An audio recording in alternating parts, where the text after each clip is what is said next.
Hi everyone, today we're going to talk about the unit circle, but before we talk about that I want to touch a little bit on what's called coterminal angles.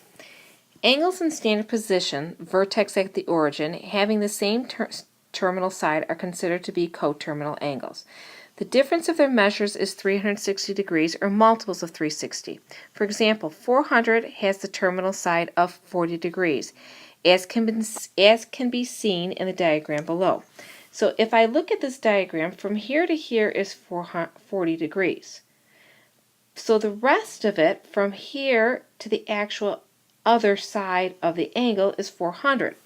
And if you take 400 and subtract 40, their difference is definitely 360 degrees, which means they're coterminal angles.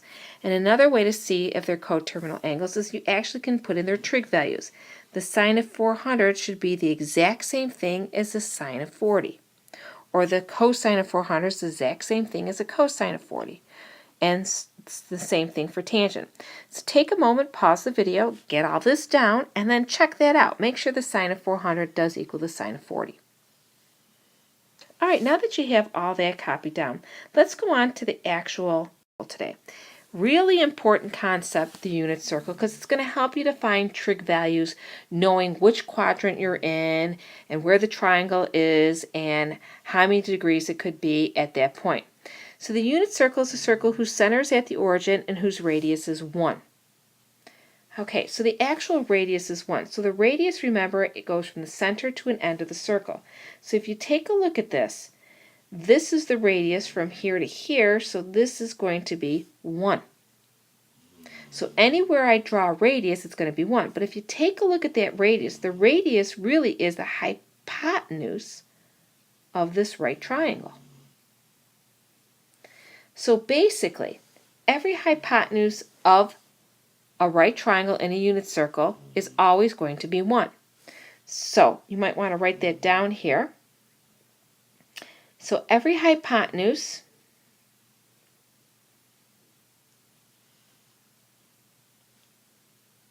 of a right triangle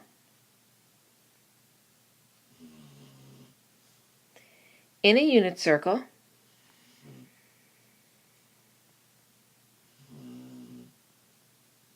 is 1.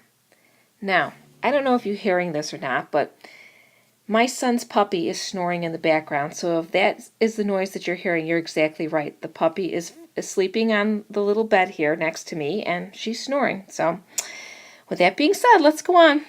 In trig, we often use Greek letters like theta to represent the angle measure, and we all know that. So, in this case, theta is right, it shouldn't be here, so let's cross that out. Theta should be right over here. So I must have moved the triangle and forgot to move the theta. Well, the cosine of theta is, well, I'm not sure. I know that the hypotenuse of this triangle is 1. And I know that the length from the origin on the horizontal side here would be whatever my x value is. And the length on my vertical would be whatever the y value is. So really the cosine of theta, which is adjacent over hypotenuse, would be x over 1. So in a unit circle, the cosine of theta is going to be my x value. The sine is opposite over hypotenuse, which would be y over 1, or y. So the sine of theta in a unit circle is my y value. And tangent, which is opposite over adjacent, so it's y over x, is actually my tangent. So now think about this. Here's a point on the circle. And this point on that circle is actually an x and a y, because every point is an x and a y. But if it's on a unit circle, it's actually a cosine and a sine, as long as it's on a unit circle. So any point on a unit circle. So any point on a unit circle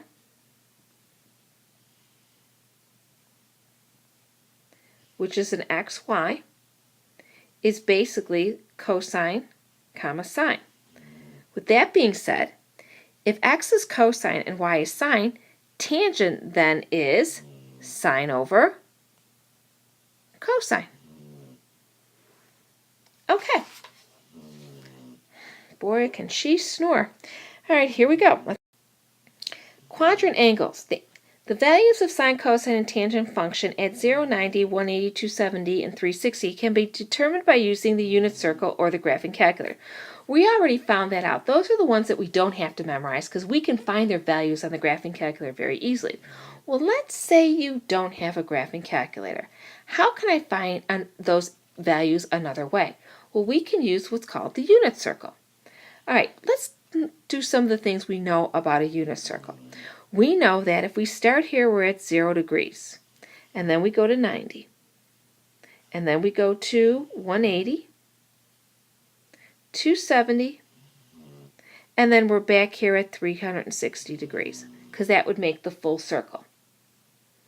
All right, if we were to draw a triangle in the unit circle, let's just draw one here in quadrant 1. Here's my right angle. Here's theta. Since it is a unit circle, the hypotenuse is 1. This would be my x value, and this would be my y value. So here's my point.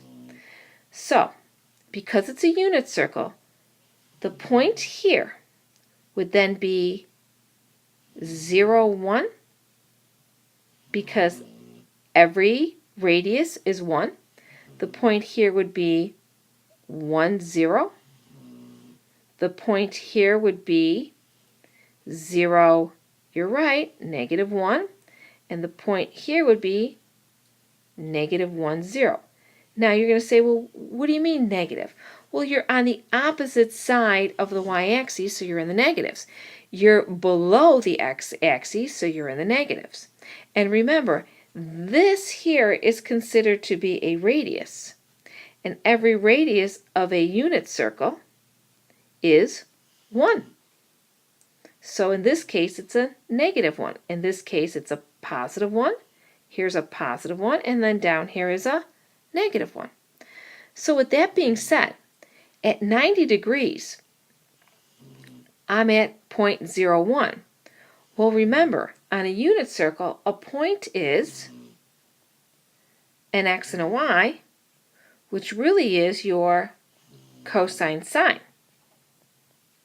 So, I know, according to this, that the sine of 90 degrees is 1 and the cosine of 90 degrees is 0. Check it out on the calculator. What's the sine of 90? You're correct, it's 1. What's the cosine of 90? You're correct, it's 0. Because that point is 0, 1 at 90 degrees. Well, let's check out 180. What's the sine of 180? It should be 0. Do you get that on the calculator? You're correct. And what is the cosine of 180? It should be the negative 1 because it's the x value of the point. You're correct. All right, knowing those values, and you have that in front of you, and I'm going to lose it because I have to go to another page. Let's find these values using the unit circle. Remember, on a unit circle, your sine are your y values of the point.